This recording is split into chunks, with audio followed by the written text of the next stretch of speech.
Good morning students. ਅੱਜ ਆਪਾਂ ਕਰਾਂਗੇ to what extent do you agree or disagree ਐਸੇਜ਼। It means ਕਿ ਅੱਜ ਦੇ ਸੈਸ਼ਨ ਦੇ ਵਿੱਚ ਆਪਾਂ ਇਹ ਚੀਜ਼ ਦੇਖਾਂਗੇ ਕਿ ਜਿਹੜੇ ਐਸੇਜ਼ ਨੇ ਆਇਲਸ ਟਾਸਕ 2 ਦੇ ਵਿੱਚ ਜਿਹਦੀ ਟਾਈਪ ਹੈ ਜਿਹਦੇ ਵਿੱਚ ਇਹ ਕੁਐਸਚਨ ਆਉਂਦਾ ਹੈ ਕਿ to what extent do you agree or disagree, ਉਹਨਾਂ ਐਸੇਜ਼ ਨੂੰ ਆਪਾਂ ਕਿਸ ਤਰੀਕੇ ਨਾਲ ਅਟੈਂਪਟ ਕਰਨਾ। ठीक है, I hope you will understand. So let's start the essay. So students ਜਿਹੜੇ ਐਸੇ ਹੁੰਦੇ ਆ to what extent do you agree or disagree ਐਸੇਜ਼, ਇਹ ਇੱਕ ਤਰ੍ਹਾਂ ਨਾਲ ਓਪੀਨੀਅਨ ਐਸੇਜ਼ ਹੁੰਦੇ ਆ ਜਿਹਦੇ ਵਿੱਚ ਤੁਸੀਂ ਆਪਣੀ ਓਪੀਨੀਅਨ ਦੱਸਣੀ ਹੁੰਦੀ ਹੈ ਕਿ ਮਤਲਬ ਕਿ ਤੁਸੀਂ ਗਿਵਨ ਸਟੇਟਮੈਂਟ ਨਾਲ ਕਿਸ ਹੱਦ ਤੱਕ ਕਿਸ ਐਕਸਟੈਂਟ ਤੱਕ ਅਗਰੀ ਕਰਦੇ ਹੋ ਜਾਂ ਡਿਸਅਗਰੀ ਕਰਦੇ ਹੋ। It's all about your opinion. So ਜਦੋਂ ਆਪਾਂ ਇਹਨੂੰ ਅਟੈਂਪਟ ਕਰਾਂਗੇ ਐਸੇ ਨੂੰ, ਤਾਂ ਇਸ ਐਸੇ ਨੂੰ ਅਟੈਂਪਟ ਕਰਨ ਦੇ 3 ਵੇਜ਼ ਨੇ ਜਿਨ੍ਹਾਂ ਨੂੰ ਅਡੋਪਟ ਕਰਦੇ ਹਾਂ। 3 ways can be adopted in order to attempt such kind of essays. ਹੁਣ ਤੁਸੀਂ ਇਸ ਐਸੇ ਨੂੰ ਅਟੈਂਪਟ 3 ਤਰੀਕਿਆਂ ਨਾਲ ਕਰ ਸਕਦੇ ਹਾਂ। ਜ਼ਰੂਰੀ ਨਹੀਂ ਹੈ ਕਿ ਤੁਸੀਂ ਇਸ ਸਟੇਟਮੈਂਟ ਨਾਲ ਅਗਰੀ ਹੋਣਾ, ਜਾਂ ਜ਼ਰੂਰੀ ਨਹੀਂ ਹੈ ਕਿ ਤੁਸੀਂ ਇਸ ਸਟੇਟਮੈਂਟ ਨਾਲ ਡਿਸਅਗਰੀ ਹੋਣਾ। ਤੁਸੀਂ ਇਸ ਸਟੇਟਮੈਂਟ ਨਾਲ ਪ੍ਰੋਪਰਲੀ ਜਾਂ ਤਾਂ ਅਗਰੀ ਹੋ ਸਕਦੇ ਹੋ, ਜਾਂ ਕੰਪਲੀਟਲੀ ਡਿਸਅਗਰੀ ਹੋ ਸਕਦੇ ਹੋ, ਜਾਂ ਫਿਰ ਪਾਰਸ਼ਲੀ ਅਗਰੀ ਔਰ ਡਿਸਅਗਰੀ ਜਾ ਸਕਦੇ ਹੋ। ਜਦੋਂ ਤੁਸੀਂ ਸਭ ਤੋਂ ਪਹਿਲਾਂ it's all about to choose your opinion. Firstly, you need to choose what you want to do with the statement. It means like ਕਿ ਤੁਸੀਂ ਐਸੇ ਦੇ ਨਾਲ ਜਿਹੜਾ ਹੈਗਾ ਉਹ ਅਗਰੀ ਕਰਨਾ ਚਾਹ ਰਹੇ ਹੋ, ਤਾਂ ਤੁਹਾਨੂੰ ਉਹਦੇ ਲਈ ਕੀ ਹੈ, ਤੁਸੀਂ ਤੁਹਾਨੂੰ 2 ਆਈਡੀਆਜ਼ ਜਿਹੜੇ ਹੈਗੇ ਆ ਉਹ ਪ੍ਰੋਵਾਈਡ ਕਰਨੇ ਪੈਣਗੇ ਜਿਹੜੇ ਕਿ ਸਟੇਟਮੈਂਟ ਨੂੰ ਸਟਰੈਂਥਨ ਕਰਦੇ ਹੋਣ। ਇਟ ਮੀਨਸ ਕਿ ਗਿਵਨ ਸਟੇਟਮੈਂਟ ਦੇ ਨਾਲ ਅਗਰ ਤੁਸੀਂ ਅਗਰੀ ਕਰ ਰਹੇ ਹੋ ਤਾਂ ਤੁਹਾਨੂੰ 2 ਆਈਡੀਆਜ਼ ਮਿਨੀਮਮ ਦੇਣੇ ਪੈਣਗੇ। ਇੱਕ ਆਈਡੀਆ ਤੁਸੀਂ ਦਿਓਗੇ BP1 ਦੇ ਵਿੱਚ, ਅਤੇ ਇੱਕ ਆਈਡੀਆ ਤੁਸੀਂ ਦਿਓਗੇ BP2 ਦੇ ਵਿੱਚ ਵਿਦ ਐਗਜ਼ਾਮਪਲਸ। ਠੀਕ ਹੈ, ਤੁਸੀਂ ਦੋਨਾਂ ਪੈਰਾਗ੍ਰਾਫਸ ਦੇ ਵਿੱਚ ਐਗਜ਼ਾਮਪਲ ਯੂਜ਼ ਕਰ ਸਕਦੇ ਹੋ। ਜਾਂ ਇਹ ਵੀ ਹੈ ਕਿ ਅਗਰ ਤੁਸੀਂ ਇੱਕ ਤੋਂ ਵੱਧ ਪੁਆਇੰਟਸ ਯੂਜ਼ ਕਰ ਰਹੇ ਹੋ, ਸਪੋਜ਼ BP1 ਦੇ ਵਿੱਚ ਤੁਸੀਂ 2 ਪੁਆਇੰਟਸ ਯੂਜ਼ ਕਰ ਰਹੇ ਹੋ ਐਂਡ 2 ਪੁਆਇੰਟਸ ਤੁਸੀਂ ਆਪਣੀ ਸਟੇਟਮੈਂਟ ਨੂੰ ਅਗਰੀ ਜਾਣ ਲਈ ਉਹਦੇ ਪੈਰਾਗ੍ਰਾਫ 2 ਦੇ ਵਿੱਚ ਡਿਸਕਰਾਈਬ ਕਰ ਰਹੇ ਹੋ, ਤਾਂ ਤੁਹਾਨੂੰ ਦੋਨਾਂ ਦੇ ਨਾਲ ਤੁਸੀਂ ਇੱਕ ਇੱਕ ਐਗਜ਼ਾਮਪਲ ਜਿਹੜੀ ਹੈਗੀ ਆ ਉਹ ਦੇ ਸਕਦੇ ਹੋ। ਥਰਡ ਜਿਹੜਾ ਹੈਗਾ ਉਹ ਕੀ ਹੈ, ਪਾਰਸ਼ਲੀ ਅਗਰੀ ਔਰ ਡਿਸਅਗਰੀ, ਜਿਹਦੇ ਵਿੱਚ ਕਿ ਤੁਸੀਂ ਨਾ ਤਾਂ ਪੂਰੀ ਤਰ੍ਹਾਂ ਸਟੇਟਮੈਂਟ ਨਾਲ ਅਗਰੀ ਕਰੋਗੇ, ਨਾ ਤੁਸੀਂ ਸਟੇਟਮੈਂਟ ਨਾਲ ਪੂਰੀ ਤਰ੍ਹਾਂ ਡਿਸਅਗਰੀ ਕਰੋਗੇ। ਇਟ ਮੀਨਸ ਕਿ ਤੁਸੀਂ ਤੁਸੀਂ ਇੱਕ ਸਟੇਟਮੈਂਟ BP1 ਦੇ ਵਿੱਚ ਤੁਸੀਂ ਸਟੇਟਮੈਂਟ ਦਿਓਗੇ ਆਪਦੀ ਅਗਰੀ ਵਾਲੀ ਸਾਈਡ ਲਈ, ਆਪਦੇ ਪੁਆਇੰਟ ਨੂੰ ਮਤਲਬ ਕਿ ਸਟੇਟਮੈਂਟ ਨੂੰ ਸਟਰੈਂਥਨ ਕਰਨ ਲਈ ਗਿਵਨ ਸਟੇਟਮੈਂਟ ਨੂੰ। ਸੈਕਿੰਡ BP ਦੇ ਵਿੱਚ ਤੁਸੀਂ ਸਟੇਟਮੈਂਟ ਦਿਓਗੇ ਦੈਟ ਵੀਕਨ ਦੀ ਸਟੇਟਮੈਂਟ, ਜਿਹੜੀ ਕਿ ਗਿਵਨ ਸਟੇਟਮੈਂਟ ਨੂੰ ਵੀਕ ਕਰਦੀ ਹੋਵੇ। It means you will disagree with the given statement with examples. Okay, now it's up to you ਕਿ ਅਗਰ ਤੁਸੀਂ 2 ਪੁਆਇੰਟਸ ਲਿਖ ਰਹੇ ਹੋ ਤਾਂ ਤੁਸੀਂ but example you can give only 1, ਤਾਂ ਤੁਸੀਂ ਸਿਰਫ ਇੱਕ ਐਗਜ਼ਾਮਪਲ ਦੇ ਸਕਦੇ ਹੋ। ਬਟ ਅਗਰ ਤੁਸੀਂ ਇੱਕ ਹੀ ਸਟੇਟਮੈਂਟ ਦੇ ਰਹੇ ਹੋ ਤਾਂ ਤੁਹਾਨੂੰ ਦੋਨਾਂ ਸਟੇਟਮੈਂਟ ਦੇ ਨਾਲ ਦੋਨੋਂ ਪੈਰਾਗ੍ਰਾਫਸ ਦੇ ਵਿੱਚ ਇੱਕ ਜਿਹੜੀ ਹੈਗੀ ਆ ਐਗਜ਼ਾਮਪਲ ਦੇਣੀ ਪਏਗੀ। It will boost your band score. ਹਾਂਜੀ, so it was the like it is the good way to attempt your essay ਕਿ ਤੁਸੀਂ ਆਪਦੀ ਓਪੀਨੀਅਨ ਫੋਰਮ ਕਰ ਸਕਦੇ ਹੋ ਤੁਸੀਂ ਕਿਸ ਸਾਈਡ ਜਾਣਾ। But all the main requirement ਜਿਹੜੀ ਹੈਗੀ ਹੈ ਇਹਦੇ ਵਿੱਚ ਉਹ ਇਹ ਹੈ ਕਿ ਤੁਹਾਨੂੰ ਆਪਣੀ ਓਪੀਨੀਅਨ ਨੂੰ ਜਸਟੀਫਾਈ ਕਰਨਾ ਪਏਗਾ। ਤੁਹਾਨੂੰ ਇਹ ਦੱਸਣਾ ਪਏਗਾ ਕਿ ਤੁਸੀਂ ਕਿਉਂ ਅਗਰੀ ਕਰ ਰਹੇ ਹੋ, ਕਿਉਂ ਡਿਸਅਗਰੀ ਕਰ ਰਹੇ ਹੋ, ਕਿਉਂ ਪਾਰਸ਼ਲੀ ਅਗਰੀ ਔਰ ਡਿਸਅਗਰੀ ਜਾ ਰਹੇ ਹੋ। ਠੀਕ ਹੈ, ਇਸ ਲਈ ਤੁਹਾਨੂੰ ਕੀ ਹੈ, ਤੁਹਾਨੂੰ ਗਿਵਨ ਪ੍ਰੋਪਰ ਉਹਨਾਂ ਨੂੰ ਆਪਣੀ ਓਪੀਨੀਅਨ ਲਈ ਪ੍ਰੋਪਰ ਪੁਆਇੰਟਸ ਜਿਹੜੇ ਹੈਗੇ ਆ ਉਹ ਦੇਣੇ ਪੈਣਗੇ। ਨੈਕਸਟ ਜਿਹੜਾ ਹੈਗਾ ਉਹ ਹੁਣ ਹੈ ਆਪਣਾ ਸੈਂਪਲ ਐਸੇ that I want to discuss। Sample ਐਸੇ ਦੇ ਵਿੱਚ ਕੀ ਹੈ, ਮੈਂ ਇੱਕ ਐਸੇ ਲਿਆ ਹੈ to what extent do you agree ਵਾਲਾ। The government's investment in arts, music and theatre is waste of money. Governments should invest these funds in public service instead. To what extent do you agree with this statement? ਹਾਂਜੀ, ਸੋ ਜਿਹੜਾ ਆਪਣਾ question ਹੈ that is the government's investment in arts, music and theatre is a waste of money. Government should invest these funds in public services instead. To what extent do you agree with this statement? ਤਾਂ ਇਹ ਜਿਹੜੀ given statement ਹੈ ਇਹਦੇ ਵਿੱਚ ਉਹਨਾਂ ਨੇ question ਪੁੱਟ ਕੀਤਾ ਹੈ ਕਿ ਜਿਹੜੀ ਗੌਰਮੈਂਟ ਹੈ ਉਹਨੂੰ ਲਾਈਕ ਸਮ ਪੀਪਲ ਥਿੰਕ ਕਿ ਗੌਰਮੈਂਟ ਹੈ ਜੋ ਉਹਨੂੰ ਆਰਟਸ ਦੇ ਵਿੱਚ ਮਿਊਜ਼ਿਕ ਦੇ ਵਿੱਚ ਐਂਡ ਥੀਏਟਰ ਦੇ ਵਿੱਚ ਇਨਵੈਸਟ ਨਹੀਂ ਕਰਨਾ ਚਾਹੀਦਾ, ਮਨੀ ਇਨਵੈਸਟ ਨਹੀਂ ਕਰਨੀ ਚਾਹੀਦੀ because it is totally a wastage of money. ਠੀਕ ਹੈ, government should instead of this government ਨੂੰ ਕੀ ਕਰਨਾ ਚਾਹੀਦਾ, ਉਹਨੂੰ ਪਬਲਿਕ ਸਰਵਿਸਿਜ਼ ਪਬਲਿਕ ਵੈਲਫੇਅਰ ਲਈ ਕੰਮ ਕਰਨਾ ਚਾਹੀਦਾ ਅਤੇ ਉਹਦੇ ਵਿੱਚ ਪੈਸਾ ਇਨਵੈਸਟ ਕਰਨਾ ਚਾਹੀਦਾ ਜਿਹਦੇ ਨਾਲ ਸੁਸਾਇਟੀ ਦੀ ਜਿਹੜੀ ਹੈਗੀ ਆ ਉਹ ਭਲਾਈ ਹੋਵੇ।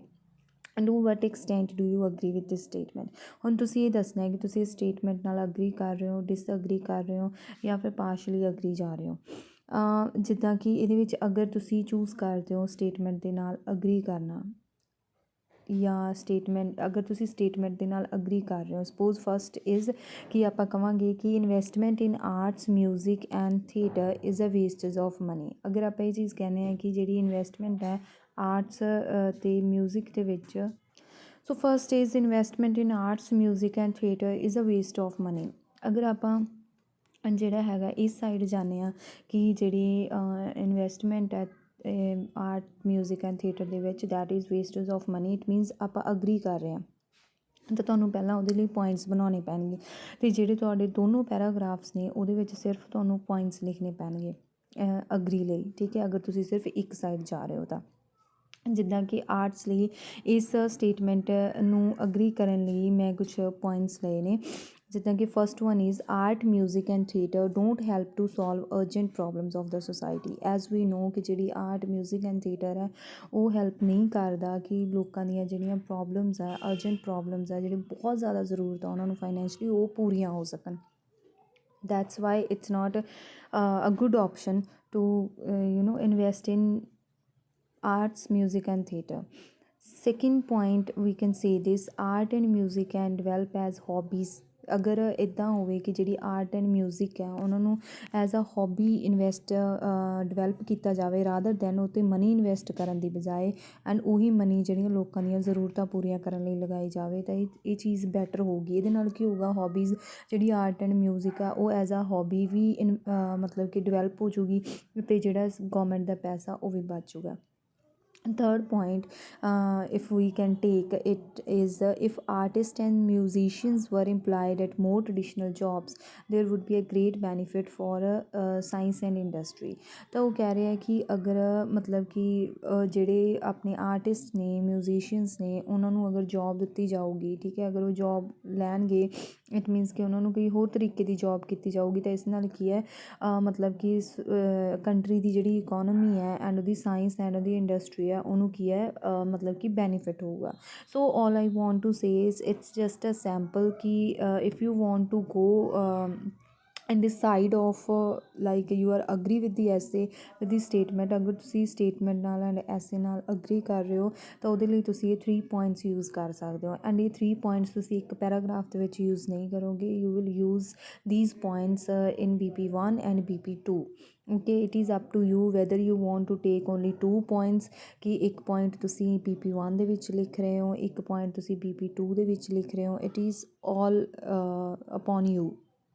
ਓਕੇ, ਐਂਡ ਅਗਰ ਤੁਸੀਂ ਲਿਖ ਰਹੇ ਹੋ ਨਾਲ ਤੁਸੀਂ ਐਗਜ਼ਾਮਪਲਸ ਵੀ ਦੇ ਸਕਦੇ ਹੋ। Example you can form by yourself, ਤੁਸੀਂ ਕੋਈ ਵੀ ਐਗਜ਼ਾਮਪਲ ਫੋਰਮ ਕਰ ਸਕਦੇ ਹੋ ਇਹਦੇ ਲਈ, ਜਿੱਦਾਂ ਕਿ art and music and developed at hobbies second point ਆ ਉਹਦੇ ਲਈ ਤੁਸੀਂ ਐਗਜ਼ਾਮਪਲ ਦੇ ਸਕਦੇ ਹੋ। In India, okay, you can say this in India their government motivates artists and musicians to like to develop it as their hobbies and 30% 30% artists and musicians have opened their own academies and they are teaching another students about art and music। okay, and they have developed this thing as a profession privately। okay, you can say this ਕਿ ਜਿਹੜੇ ਅੱਜ ਕੱਲ੍ਹ ਦੇ artist and musicians ਹੈ ਉਹ ਕੀ ਆ ਉਹਨਾਂ ਨੇ ਆਪਣੀ ਹੌਬੀ ਬਣਾ ਲਈ ਹੈ ਇਸ ਚੀਜ਼ ਨੂੰ ਅਤੇ ਉਹ ਅਕੈਡਮੀਜ਼ ਓਪਨ ਕੀਤੀਆਂ ਉਹਨਾਂ ਨੇ ਜਿਹਦੇ ਨਾਲ ਉਹ ਬੱਚਿਆਂ ਨੂੰ ਸਿਖਾ ਰਹੇ ਆ। ਠੀਕ ਹੈ, 20% ਲੋਕ ਸਿਖਾ ਰਹੇ ਆ, 50% ਲੋਕ ਸਿਖਾ ਰਹੇ ਆ, ਕੁਛ ਵੀ ਆਪਾਂ ਕਹਿ ਸਕਦੇ ਹਾਂ ਇਸ ਚੀਜ਼ ਨੂੰ ਆਪਣੇ ਪੁਆਇੰਟ ਨੂੰ ਜਿਹੜਾ ਹੈਵੀ ਬਣਾਉਣ ਲਈ। ਠੀਕ ਹੈ, ਜਿਸ ਨਾਲ ਕੀ ਹੈ ਕਿ ਗੌਰਮੈਂਟ ਵੀ ਪੈਸਾ ਖਰਚ ਨਹੀਂ ਕਰ ਰਹੀ ਐਂਡ ਉਹ ਲੋਕ ਕੀ ਆ ਉਹ ਉਹਨਾਂ ਨੇ ਆਪਣਾ ਪ੍ਰੋਫੈਸ਼ਨ ਵੀ ਬਣਾ ਲਿਆ ਇਹਨੂੰ ਆਰਟ ਐਂਡ ਮਿਊਜ਼ਿਕ ਨੂੰ।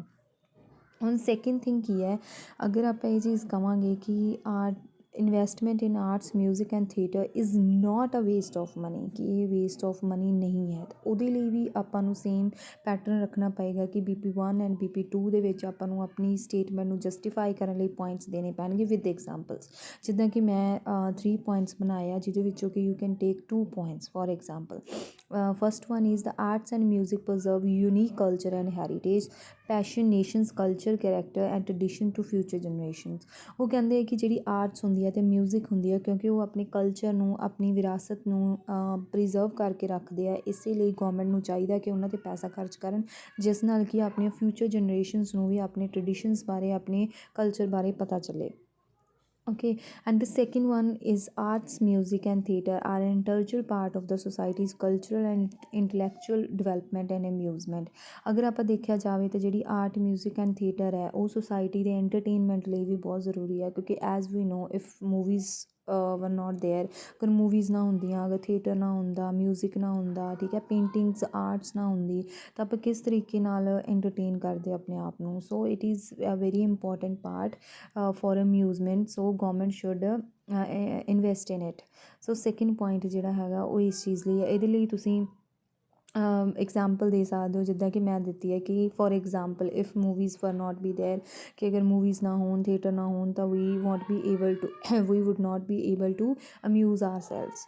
Okay, third one is a strong arts music and theatre sector is an economic asset that creates new jobs and attracts tourism revenue। ਤਾਂ ਉਹ ਕਹਿ ਰਹੇ ਹੈ ਕਿ ਜਿਹੜੇ ਮਿਊਜ਼ਿਕ ਹੈ ਐਂਡ ਆਰਟਸ ਹੈ, ਥੀਏਟਰ ਹੈ, ਇਹ ਕੀ ਹੈ ਕਿ ਅਗਰ ਇਸ ਨੂੰ ਪ੍ਰੀਜ਼ਰਵ ਕਰਕੇ ਰੱਖਿਆ ਜਾਊਗਾ ਤਾਂ ਇਹ ਮਤਲਬ ਕਿ ਆਰਟ ਇਨ ਦੀ ਸੈਂਸ, ਸਪੋਜ਼ ਆਰਟ ਨੂੰ ਲੈ ਲਈਏ ਆਪਾਂ, ਹੈ ਨਾ। ਹੁਣ ਆਰਟ ਹੈ, ਆਰਟ ਨਾਲ ਕੀ ਹੁੰਦਾ ਹੈ ਕਿ ਕੋਈ ਬਿਲਡਿੰਗ ਬਣੀ ਆ, ਕੋਈ ਹਿਸਟੋਰੀਕਲ ਬਿਲਡਿੰਗ ਬਣੀ ਆ, ਕੋਈ ਮੋਨੂਮੈਂਟ ਬਣਿਆ, ਹੈ ਨਾ, ਕੋਈ ਸਟੈਚੂ ਬਣਿਆ, ਤਾਂ ਉਹ ਕੀ ਹੈ ਕਿ ਟੂਰਿਜ਼ਮ ਨੂੰ ਅਟਰੈਕਟ ਕਰਦਾ, ਟੂਰਿਸਟ ਆਉਂਦੇ ਆ ਉਹਨਾਂ 'ਚ ਉਹਨੂੰ ਦੇਖਣ ਲਈ, ਅਤੇ ਜਿਹਦੇ ਨਾਲ ਕੀ ਹੈ ਟੂਰਿਜ਼ਮ ਰੈਵਨਿਊ ਵੱਧਦਾ ਐਂਡ ਇਕਨੋਮਿਕ ਜਿਹੜੇ ਉਹ ਚੀਜ਼ ਨਾਲ ਦੇਸ਼ ਦੀ ਇਕਨੋਮੀ ਵੀ ਵੱਧਦੀ ਆ। ਸੋ ਇਸ ਲਈ ਇਹ ਜਿਹੜੇ ਹੈਗੇ ਆ ਇਹਨਾਂ ਨੂੰ ਆਪਾਂ ਮਤਲਬ ਕਿ it's not a wastage of money. So these are 3 points which we can use these points if we disagree with the essay। ਅਗਰ ਆਪਾਂ disagree ਵਾਲੀ ਸਾਈਡ ਜਾ ਰਹੇ ਹਾਂ ਤਾਂ ਆਪਾਂ ਇਹਨਾਂ ਨੂੰ ਯੂਜ਼ ਕਰ ਸਕਦੇ ਹਾਂ। Okay, and third one is ਕਿ ਅਗਰ ਤੁਸੀਂ ਪਾਰਸ਼ਲੀ ਅਗਰੀ ਔਰ ਡਿਸਅਗਰੀ ਹੋ ਰਹੇ ਹੋ ਤਾਂ ਫਿਰ ਤੁਸੀਂ BP1 ਦੇ ਵਿੱਚ ਅਗਰੀ ਲਈ ਪੁਆਇੰਟਸ ਲਿਖ ਸਕਦੇ ਹੋ, BP2 ਦੇ ਵਿੱਚ ਡਿਸਅਗਰੀ ਲਈ। ਉਹ ਪੁਆਇੰਟਸ ਮੈਂ ਤੁਹਾਨੂੰ ਡਿਸਕਰਾਈਬ ਕਰ ਹੀ ਦਿੱਤੇ ਆ ਕਿ ਅਗਰੀ ਲਈ ਕਿਹੜੇ ਆ ਐਂਡ ਡਿਸਅਗਰੀ ਲਈ ਕਿਹੜੇ ਆ, ਬਟ ਡੋਂਟ ਡੂ ਦਿਸ ਕਿ ਤੁਸੀਂ ਜਿਹੜੇ ਪੁਆਇੰਟਸ ਇੱਕ ਦੂਸਰੇ ਨੂੰ, ਇੱਥੇ ਤਾਂ ਹੁਣ ਸਾਰੇ ਪੁਆਇੰਟਸ ਇੱਕ ਦੂਸਰੇ ਨਾਲੋਂ ਅਲੱਗ ਨੇ, ਓਕੇ, ਇੱਕ ਦੂਸਰੇ ਨੂੰ ਨਾਲ ਪੁਆਇੰਟਸ ਕੰਟਰਾਸਟ ਨਹੀਂ ਕਰ ਰਹੇ। ਸੋ ਆਪਾਂ ਇੱਦਾਂ ਦੇ ਪੁਆਇੰਟਸ ਯੂਜ਼ ਨਹੀਂ ਕਰਨੇ ਹੁੰਦੇ ਪੋਜ਼ੀਟਿਵ ਐਂਡ ਨੈਗੇਟਿਵ ਸਾਈਡ ਲਈ, ਕਿ ਜੋ ਇੱਕ ਦੂਸਰੇ ਨੂੰ ਹੀ ਕੰਟਰਾਸਟ ਕਰ ਰਹੇ ਹੋਣ। ਫੋਰ ਐਗਜ਼ਾਮਪਲ ਆਪਾਂ BP1 ਦੇ ਵਿੱਚ ਕਹਿ ਰਹੇ ਹਾਂ ਕਿ ਜਿਹੜੀ ਥੀਏਟਰ ਐਂਡ ਮਿਊਜ਼ਿਕ ਹੈ it is not good for entertainment, okay, and second ਦੇ ਵਿੱਚ ਆਪਾਂ ਕਹਿ ਰਹੇ ਹਾਂ ਕਿ it is very good for entertainment, so that's why government should spend money on it, that is wrong. ਤਾਂ ਆਪਾਂ ਇੱਕ ਚੀਜ਼ ਨੂੰ ਹੁਣ ਆਪਾਂ 6 ਦੇ 6 ਪੁਆਇੰਟ ਡਿਸਕਰਾਈਬ ਕੀਤੇ ਆ, 3 is for agree and 3 are for disagree. ਤਾਂ ਇਹ ਜਿਹੜੇ ਸਾਰੇ ਪੁਆਇੰਟਸ ਨੇ ਇੱਕ ਦੂਸਰੇ ਨੂੰ ਮਤਲਬ ਕਿ ਪ੍ਰੋਪਰਲੀ ਇੱਕ ਦੂਸਰੇ ਤੋਂ ਇੱਕ ਦੂਸਰੇ ਨਾਲ ਕੋਈ ਕਨੈਕਸ਼ਨ ਨਹੀਂ ਹੈ, ਰਾਈਟ। ਤਾਂ ਇਸ ਤਰ੍ਹਾਂ ਤੁਸੀਂ ਇਸ ਨੂੰ ਐਸੇ ਨੂੰ ਅਟੈਂਪਟ ਕਰਨਾ। Introduction, if I will talk about its introduction is very easy, but you need to describe in opinion. Like in introduction you will give your opinion whether you agree or you disagree with the essay. In introduction you need to describe it, and at the last I want to give you a look of its conclusion, like how you will describe. ਤੁਸੀਂ ਅਗਰ ਤੁਸੀਂ ਚਾਹੇ agree ਵਾਲੀ side ਜਾ ਰਹੇ ਹੋ, ਚਾਹੇ ਡਿਸਅਗਰੀ ਵਾਲੀ ਸਾਈਡ ਜਾ ਰਹੇ ਹੋ, ਚਾਹੇ ਤੁਸੀਂ ਪਾਰਸ਼ਲੀ ਅਗਰੀ ਡਿਸਅਗਰੀ ਕਰ ਰਹੇ ਹੋ, ਬਟ ਸਟਿਲ ਜਿਹੜਾ ਹੈਗਾ ਤੁਸੀਂ ਇਹੀ ਕਨਕਲੂਜਨ ਯੂਜ਼ ਕਰ ਸਕਦੇ ਹੋ ਤਿੰਨੋਂ ਵੇਜ਼ ਨਾਲ ਐਸੇ ਨੂੰ ਅਟੈਂਪਟ ਕਰਨ ਲਈ। To conclude, though I agree that the statement that the government should allocate a large part of its budget on such urgent needs of the society like public services. ਉਹ ਕਹਿੰਦੇ ਕਿ ਭਾਵੇਂ ਕਿ ਮੈਂ ਅਗਰੀ ਕਰਦਾ ਕਿ ਜਿਸ ਜਿਹੜੀਆਂ ਗੌਰਮੈਂਟ ਆ ਉਹਨੂੰ ਆਪਣਾ ਜਿਹੜਾ ਹਿਊਜ ਬਜਟ ਹੈ ਉਹ ਪਬਲਿਕ ਸਰਵਿਸਿਜ਼ ਲਈ ਯੂਜ਼ ਕਰਨਾ ਚਾਹੀਦਾ, but still I think that arts music and theatre should also be finance since they play an important role in people's development and entertainment. ਕਿ ਇਹਨਾਂ ਨੂੰ ਵੀ ਗੌਰਮੈਂਟ ਨੂੰ ਫਾਈਨੈਂਸ ਕਰਨਾ ਚਾਹੀਦਾ, ਇਹਨਾਂ ਦੀ ਵੀ ਲਾਈਕ ਇਹਨਾਂ ਨੂੰ ਵੀ ਪ੍ਰਮੋਟ ਕਰਨਾ ਚਾਹੀਦਾ ਜੀ, ਕਿਉਂਕਿ ਇੱਕ ਪੀਪਲ ਦੇ development the and entertainment the good source ਆ। ਇਟ ਡਜ਼ਨਟ ਮੈਟਰ ਕਿ ਤੁਸੀਂ ਚਾਹੇ ਇੱਕ ਸਾਈਡ ਜਾ ਰਹੇ ਹੋ ਜਾਂ ਚਾਹੇ ਪਾਰਸ਼ਲੀ ਹੋ ਰਹੇ ਹੋ, ਤੁਸੀਂ ਇਹਦੇ ਵਿੱਚ ਕਨਕਲੂਜਨ ਦੇ ਵਿੱਚ ਆਪਣੀ ਓਪੀਨੀਅਨ ਦੇ ਸਕਦੇ ਹੋ ਕਿ ਹਾਓ ਐਵਰ ਮੈਂ ਇਸ ਚੀਜ਼ ਨਾਲ ਐਗਰੀ ਕਰਦਾ, ਬਟ ਮੈਨੂੰ ਇੱਦਾਂ ਲੱਗਦਾ ਕਿ ਆਹ ਚੀਜ਼ ਵੀ ਹੋਣੀ ਚਾਹੀਦੀ ਹੈ। One suggestion you can add in the end. Okay, so it is the good way to attempt your essay. I hope you have understood the essay. It is a good it is a very easy way to attempt it. I hope you all have understood. Thank you.